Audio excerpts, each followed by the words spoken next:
This week on One Crazy Story, comedian Brian Aldridge joins us to talk about how a DUI made him miss 9/11. And she arrests me under the wrong name the whole time. I'm trying to tell her, you don't understand. This is a fake ID. This is not my name. You're being honest about it. I'm like, this is not me. You're going to put a fake person in jail. Like, I'm copping the Lindbergh baby. Like, I'm like, you don't understand. I stole my friend's information, and he doesn't even know I have this ID. Okay. You're going to get the wrong guy in trouble. Oh, my God. Hey, everybody. Welcome to another edition of One Crazy Story. I'm your host, Nate Armbruster. Of course, it'd be weird if it wasn't me. I mean, I don't know who would just inherit a podcast. That'd be weird. Yeah, if you can't tell, which you probably can't, this probably isn't worth mentioning, but I'm currently laying down because I'm sick. I'm sorry, but I'm devoted. I'm still posting an episode because I have to. Still posting it, laying down. This is great. Technology is great. You can do a podcast laying down. See how easy it is? It's so easy to do podcasts. I don't know why everybody, I mean, it seems like everybody does, but I don't know why everybody in the world doesn't do a podcast. It's so easy. You just lay down and hit record. Anyway, let's get down to business here. This week, my guest was Brian Aldridge, comedian, very funny, good friend of mine. So if you don't know Brian, find him. Go see him live, go follow him online, do all of that stuff because he's worth it. He's very funny, good dude. And I'm happy to call him a friend. So he actually, this is how cool Brian is. It was his birthday when we recorded this, and he agreed to do it on his birthday. He could have done whatever he wanted. I mean, he's still, we were going to record it in the morning, and he was like, well, I still got to go get my free Denny's meal because it's my birthday. But other than that, we can do it anytime. And I said, perfect. That's how nice this guy is. So thank you to Brian for doing the podcast. Again, happy birthday, even though it's not your birthday anymore. Also, hey, while we're at it, why don't you do me a favor and leave a review on iTunes or share this on Facebook, Twitter, Instagram, anything with your friends. It never hurts. It never hurts. And, that'd be great. Oh, also, if you have a story similar to Brian's, I don't know if anyone really has a story like this. I mean, everybody's. I think Brian's the only person that's gone through this in the way he went through it. So it's probably, but you know what? I'd love to hear about it. If you have anything similar, please email me at onecrazystory@gmail.com. And I'll tell your story. I'll read it on the air. I'll read it. We'll go over it. I'd love to hear about it. So yeah, so if you have anything to share, any comments, please email me at onecrazystory@gmail.com. Follow me on Twitter at onecrazystory or Instagram. Everything's One Crazy Story or Nate Comedy. So keep in touch. Please share this with your friends. Please. Please do it. Please. So this is a conversation with myself and Brian Aldridge about, what went down and how he ended up missing 9/11. Everybody's always like, where were you on 9/11? Most people are like, I mean, if you weren't there, you were in school, you were at work, you were with your family, you were with your friends, or, just normal everyday life stuff. Well, Brian was in jail, so get ready for this one, everybody. This is myself and comedian Brian Aldridge. Enjoy. Hello, my name is Brian Aldridge, and I'm an alcoholic, and this is the story of how I missed 9/11. That's beautiful. I could use that. It starts us in Bloomington, Indiana, 2000. I get... How old were you? I'm 20... Because you were in college, right? I'm in college. I think I'm 20. Okay. About to turn 21. Okay. And we have just instituted a sober driver program for my fraternity, Sigma Pi. Mm-hmm. And it consists of them... We have a pager. You can page the pledge. He'll come pick you up. That's awesome. I'll have none of that. I'm taking my 1990 Buick Century out on the town. Yeah, right. Now... The school year is 2 months old, and I've already parked the car on the front lawn of the fraternity house went to sleep. The only reason the car stopped is because it ran out of gas. I parked it on the front lawn, left it running, went inside, fell asleep, came out. It was out of gas. Wow. Nobody did anything about it. Nobody. They're just like, that's Aldridge. Oh, Brian. That's Aldridge parking his car in the front yard and this again. was before the world of Instagram, all social media. No social media yet. So there's no there's no Snapchat in this. There's no memory of it. No one even. Yeah, it's just through legend. Yeah. And then and then 2 weeks before this, I had got pulled over by a cop, a Bloomington police officer, and he was like, "You seem really messed up," and I was like, "Yeah, I had a couple beers." And he gives me a breathalyzer, 0.24. Oh boy. And you're a minor. And I'm a minor. I'm 20. Yeah. And he just doesn't want to deal with it. So he's like, "Dude, what do you do?" He goes, "Park your car, call a cab, and get your ass out of here." He's so lucky. Yeah. Holy shit. It's just because he didn't want to deal with it. I could tell. You could. You're like, I could tell. I was clearly. This guy is at the end of his shift. He doesn't want to. I'm wasted, and I can tell that you don't want to deal with this bullshit. And so I take a cab home, and then wow, what a night. That should be enough for you to be like, I'm never drinking and driving again. Oh no, yeah. It should have. But I mean, this is my senior year. Yeah, I've come a long way from my freshman year, where I'm barricaded in a dorm room door after peeing on a door and having half of a 30 pack. Like I've come a long way. Right. Should we mention now, like, that you're sober, you got a beautiful family? Oh, sure. Yeah. I'm 16 years sober. Yeah, I got a wife. I'm a stepdad. I'm a good person. Your life, you've really turned out. I've turned it around. It's wonderful. No, everything is great for Brian, but it just, at this moment, 2 or 3 weeks into my freshman year, I'm on the football team at Indiana University. We get real drunk and we barricade ourselves into a dorm room. The RA are coming. The campus police now are trying to extract us. I tell them to go home. They're a bunch of campus cops. If I shoplift at a mall, maybe they could get me. Whatever. Oh my god! And then the real police come, and I let them know. That I'm not one to mess with. Right. And and they better be careful if they get in. If they get in here, they're going to be in a world of hurt. And so then they eventually get in and beat the dog crap out of me and my roommate. Oh yeah. Oh my god, they actually beat you? They beat us. And that's hilarious. Then they find out I'm on the football team, so they cut me loose, but my buddy's still in the jail cell. One of the perks, man. Yeah. Are you the Brian Aldridge? Yeah. All right, you're the 4th string defensive tackle. Get out of here. Why didn't you say so? Why didn't you say you were 4th string defensive tackle? Don't you start every conversation with that? Like, I'd still be saying that. And so here's the dude. That's so fun. Even like that's how good jocks have it. Yeah. God, must be nice. I'm a drain on the university's economy, and I'm still even the getting out of prison. Yeah. Even the 4th. So here's the fateful night where it all went down. So this everything. So I take the car out on the town again after parking in a lawn and getting off on a 2.24. Yeah. We have had a lot of drink, and we're heading home. We're going through the Taco Bell, and then a Theta Chi, which this means nothing to anyone who didn't go to Indiana University. Sigma Pi Theta Chi, bitter rivals, just talking crap to all of us. And then he stands in front of my car as I'm trying to leave the Taco Bell drive-thru, and I let him know very calmly that if he doesn't move, I'm going to run him over. And he calls my bluff, and I run him over. That's going to happen. Did you really? Yeah, I really ran him over. He rolled up on the hood and rolled off to the ground. Oh now I'm halfway home. Fast, do you remember how fast you were? Mile or 2 hour. Okay. So it was like he's standing in front of it. We're stopped and we're talking crap. And I tell him, I'm going to run you over, man. And I do, and he rolls up on the hood. Now we're about halfway home. I wish I could have seen this. About halfway home, and we could have been home and fine, and everything's fine. He's not going to tell the police or anything. I'm just ticked off at the disrespect. So we go back to where it happened. Someone else had seen me run him over and called the police. So you're turning around. I come back, and then the cop is there, and I don't say, "Oh crap, the cops are there." I pull up into the parking lot, get out, and start yelling at the guy who's talking to the police about what happened. And I have to explain to the cop, "You don't understand. This is some bitch-ass Theta Chi. He's talking shit in front of my car. And I'm 4th string defensive tackle." Yeah. Oh, yeah. I had long been cut from the football team for that. This is senior year.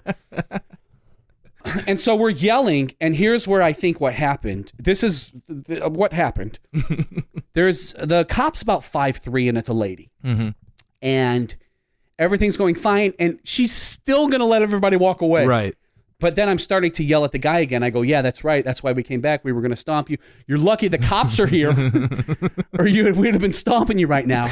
And she's like telling me to go home, the cop. She's just like, get out of here, go home. Right. And then I tell her that the men are talking and she needs to stay out of this. Oh, no. And then now she's not happy. No. She's not happy, Nate. And so I don't, they can't see this on the podcast, but I'm big. Yeah, you're a big guy. I'm about 300 pounds. 6'2", but I'm still 20 years old, so I'm actually about a good 260. Former football player, big build. You're a big guy. And this is a 140-pound cop, and she's well, and you also basically. I told her that she needed to stay out. She's a woman, so this is not good. No, this is not bad. Good. You don't say that to any. You don't say that to any woman ever, cop, let alone a cop. But to be fair, this was before feminism. This was the year 2000. Yeah, there was no Jezebel blog yet. Yes, like exactly, no Jezebel. No Jezebel. Hashtag no Jezebel. No Jezebel yet. And so I let her know that the men are talking and she needs to get out. She's pissed. There's a couple of guy cops just loving this. Right. And they're not even stepping in. And then she goes to tell me, like, get out. Like, and she's mad now, telling me to leave. Mm-hmm. And then I just kind of let her know, like, no. I'm going to hash this out with this guy. You need to get out of my business. Yeah. So then she goes to grab my arm as if to arrest me. Uh-oh. And then I just kind of I'm like, what are you doing? And she goes, you're under arrest. And I was like, no. And then a guy cop comes over, doesn't help her, but he's like talking to me like, dude, you gotta let her do her job, man. You gotta let her do it. Like, I know this is ridiculous. Like, these cops are even being dicks. That's great. I know this is ridiculous, but you gotta let her take you in, man. What's the best part about this is you showed up in a car. Yes. And got out. Yes. And she's just like, yeah, I'm going to arrest you now. Like, she was going to let you go anyway. Yeah. You're just wasted. Yes. This was 2000 college. Like, you've already, like, basically told her to fuck off. Yes. And you were just flat out rude. And she was like, I was going to let you go. So she takes me to the station. I have a fake ID. Mm-hmm. And she arrests me under the wrong name the whole time. I'm trying to tell her, you don't understand. This is a fake ID. This is not my name. You're being honest about it. I'm like, this is not me. You're going to put you're going to put a fake person in jail. Is this fake ID like a real person, but you just have that ID? Yes. So this is a real person. This is a real person, and I don't want my friend to get in trouble. I'm like, okay. This so is you knew the actual fake person ID. in the ID. I took this guy's information. He didn't know. Like, I'm copping to the Lindbergh baby. Like, I'm like, you don't understand. I stole my friend's information. And he doesn't even know I have this ID. Okay. You're gonna get the wrong guy in trouble. Oh my god. So she still arrests me into it. That's and then the next day I hilarious. sober up, and I tell the cop watching everything, I go, look, I can't get bailed out because you don't even have me under the right name. Mm-hmm. And I go, you have me arrested under my friend's name. She would not believe me. I was telling her. She thinks you're fucking with her. Yeah. Because you've been such a dick. Yeah. And so then luckily I had been arrested of my freshman year when I told you, like when I had it all comes peed back on the door. So they look it up, they find the picture of me, my mugshot, and they'll be like, well, I'll be damned. Yeah, you are Brian Aldridge. Good to have you back. And so he's like, well, what do you want to do? I go, well, arrest me under this name. Yeah. Like, and so then they do the whole booking. Yeah, they got to re-fingerprint me for some reason. Yeah. Those weren't Brian Aldridge's fingerprints. Yeah. That was so his, then his alias. It's time for my buddies to come bail me out. Mm-hmm. And they're like, hey, she's about to come in. She wants to talk to you. And this is after you I'm not out of jail yet. I'm sobered up. It's a whole day later. So she's on the 11 p.m. to 7 shift. So they're like, we'll cut you at 11 after she talks to you. I don't know if this is protocol or what. But you're sober now. So it's like a whole different Brian. So then she sits me in a chair. And this is regular Brian. This isn't monster drunk Brian. Yeah. And she's like awful quiet now. Like she comes in, she sits me in a folding chair and she kicks the chair I'm in. Like she's just the biggest badass you'd ever met. Now, I think what happened was the other cops had been razzing her. Probably. And so she had to show up big. And she's like an inch from my face, yelling at me. And she's like, so who are you now? And I was like, yeah, I'm Brian Aldridge. Like, like I tried to explain to Like you. I told you when I was wasted. Yeah, this is my friend's information. And she's like, oh, is this some sort of identity theft? I go, it's my friend's thing. I got a fake ID. I go, I'm very sorry about yesterday too. And she goes, oh, you're not as tough now as you were last night without your friends. Or she's giving me the business or whatever. I wish I could have seen all of this go down. And then, but then I'm bailed out and I have a hearing. Mm-hmm. And I plead not guilty to the DUI. I plead not guilty to the DUI. I plead not guilty. Did you have a lawyer? No, not yet. I plead not guilty to the false identification.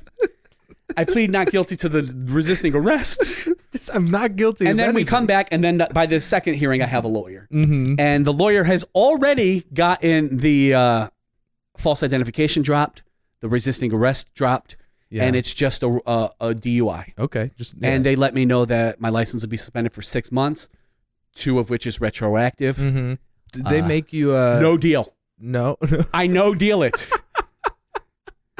Brian. I tell my lawyer they profiled me and illegally pulled me over. They had no probable cause. I wasn't in the car. Yes, when she I go arrested all me. because I have a fraternity full of pre-law people who are like, she has no proof you were driving the car.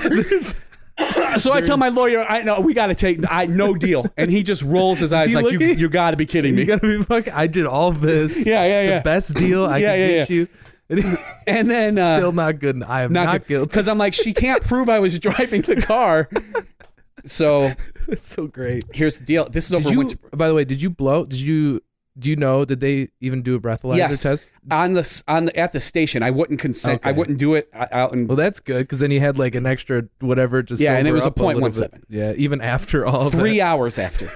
Shit. 3 hours after. It's good though because I'm it's in lower. jail for 3 hours already, and then in Bloomington the drunk tank is so stacked that it just took that long till it was my turn to blow.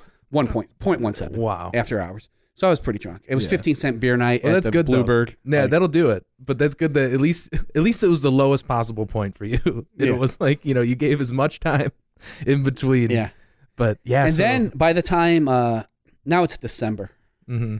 And this is where I'm halfway through the senior year, and my hearing is for like January or whatever. Mm-hmm. My lawyer's just like, all right, we're doing a trial, I guess.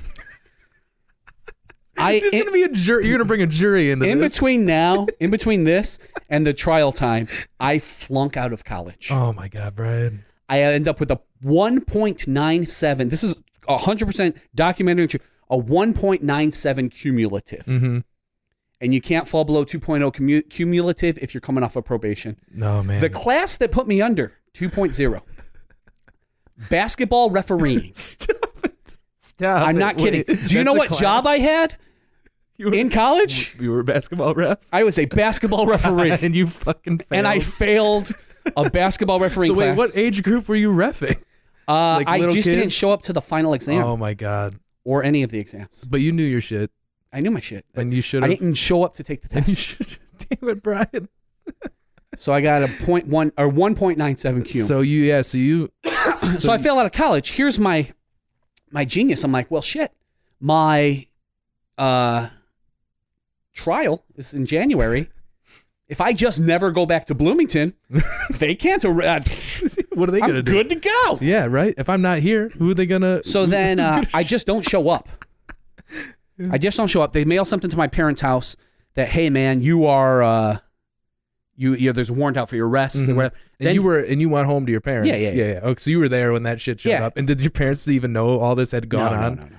They don't even know you flunked out. They just know I flunked out. Okay, but they don't know about all. So now I'm like working at a casino, and then that doesn't pan out. So I'm selling. I have a sales job selling stamps.com software, business to business. It's whatever. I'm 21 now at this point. And then 6 months passes, and they send me something that says, hey, man, the warrant has expired.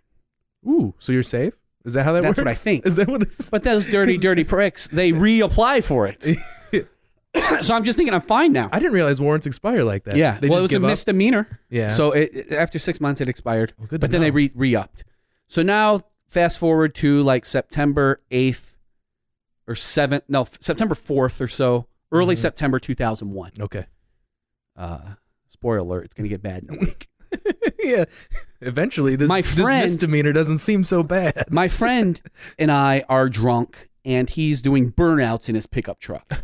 In your hometown? In the hometown of Hammond. Cop pulls us over. He's like, what the hell are you guys doing? And he's like, I just got to check both your IDs. He checks my ID. He goes, oh, man. You can tell he's at the end of his shift. Yeah, right? He's like, shit. He's 50-50 on whether to bring me in. He goes, you got a warrant down in Bloomington. And I go, what? Were you playing dumb? Yeah. He knows I'm playing dumb. And he's like, look. He goes, and he's like kind of telling me, like, there's no way out. I searched it, so I have, like, this isn't my call. Yeah, I have to take you in or I get in trouble. Yeah.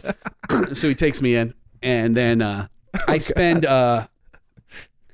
there's a hold because I've missed a trial. I can't get bailed out. They take me to the Lake County, Indiana jail. That means nothing to anyone that's not from the area. That's Gary, Indiana. Right. Yeah, that's tough. So I'm in jail with gangbangers and everything. The worst. I am the only white person, the only non-affiliated person. So I don't have a set and to you're rep. Only there. You're only there. You're non-violent. Like you're just. I'm just there because I'm a moron. Yeah. Like there's no. You can't hold you. I mean, yeah. You're around some pretty this is a rough area they throw me in. And so I do a week in the Lake County, and then they transfer me via van to the Bloomington Jail. The Bloomington Jail, once they take me there, I'm like, this is a country club. Right? Nobody's got stabbed today. Shit. And I still have my bracelet from Lake County. So they think I'm the real deal. And I don't tell them what I've done right away. No, that's smart, dude. I'm glad you were smart enough to know that. Yeah. So I'm in the Lake County Jail. So now we're on September 10th, 2011. Are you fitting in? I'm in the Lake or the Bloomington Jail, Indiana. They're like, all right, your arraignment is tomorrow, September 11th, 2001. Your arraignment is tomorrow. Like my mom's already hired me a lawyer. Right. So we're going to plead guilty to it on September 11th. Your mom's we're all look, set to go. We're all set. Yeah. I'm going to plead guilty, get released, and then start my probation and everything. Then at about 7 a.m, 2 planes crash into the Twin Towers in New York City. Yeah. All federal buildings are shut down. Jails, prisons, everything is locked down. Yep. Because I'm there on a misdemeanor, because I'm there on a hold, we can't get another court date for at least 6 weeks. Shit. And then that one got backed up. So what I end up spending 88 days in the Bloomington Jail. So you were there for 88 days. Yeah, but on that morning, here's the kicker. Yeah, there's the kicker. 9/11. 9/11 happens, and you're in jail. And I'm in jail, so I have no idea. And nobody has any idea what happened. They're just like, oh, everything's on lockdown. And then, like at about 4:00 in the afternoon, they let us turn the TVs on, and then we see what has happened. Yeah, and you're like, oh shit. We're like, oh man, this is like we're going to war and everything like this. But then 7, 8 weeks or 2 months later, I get released. And then we do the probation and everything, and the world is just different. Yeah. And I have missed my generation's largest the Pearl Harbor. Yeah. I've missed it. People describing to me how eerie it was and how the country had come together for a few days. Right. And you missed all of that. All of that. You missed all of 9/11. I missed 9/11. Because you fucking bailed on a trial. Yeah. All you had to do, Brian, was show up for that trial. The worst is... Or plead guilty to begin with. The worst is, I'm 38 years old today. Today's my birthday. Happy birthday again. I'm 38 years old. And that's a question people ask people my age. Where were you? Yeah. Do you remember where you were? And I always just try and skirt the question. Like I always try and be like, and change the subject, whatever it is. Whenever somebody does that, though, like when you ask somebody where they were, you think like, oh, maybe they had some family died, or maybe somebody was involved. They lost somebody to it, and they're like, nope. I was in jail. I was in jail in Bloomington, Indiana. So that's the story of how I missed 9/11. That's so crazy. Yeah. Being in jail during 9/11 would be nuts. Yeah. What'd you guys do that day? Do you remember? Like, because you can't just like call your mom or your family. No. Everything's locked down. You don't even get to call out. No. Oh man, what a weird experience that had to have been. So you spend 88 days in jail. Yeah. And you fit in. I ran a poker game there. Like I was fine. I was not hard time or anything like that. But yeah, it was rough. The only thing is you're there, man. Yeah. You are there. You have to be there. Yeah, you have to be there. Well, I'm glad you got out. Yeah. I'm glad everything is good. And then I had a year probation. Yeah. And Then we had to hire a new lawyer because the old lawyer was like, I'm not doing a trial. Like, this is, you jump bail on me. And so then the one the charge they have me cop to is a new charge in Indiana. It was called, it's not even a DUI. It was operating above a .15. Okay. No false identification, no resisting arrest. Man, considering all of that shit you went through, and you still got off pretty easy. Yeah. Like, pretty lucky. I did a year of probation. Well, you served time. Yeah. Well, thanks to some greater powers. Yeah. Yeah. He was cool about that. Like they gave me like 180-day jail sentence credit because I served credit. it. Yeah. And so, man, but so you hate 9/11 for a whole different reason. For a whole different reason than most of us. Now you can cut that shit hit you personally. That 9/11 got me personally. So you were affected by it. Yeah, I was affected by 9/11 and I missed it. I missed. You couldn't even. It's weird. Like that's a big. That's the big. That's the one. That's the one. Yeah. That's the one that you missed. You don't. So I have no recollection of what it was like days after 9/11, right. Months after, right. Wow. Yeah, a few months after. Yeah.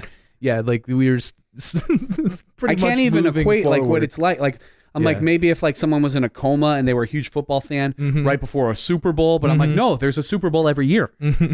There's not a 9/11 every year. No, because of Bush. Thank God. Yeah.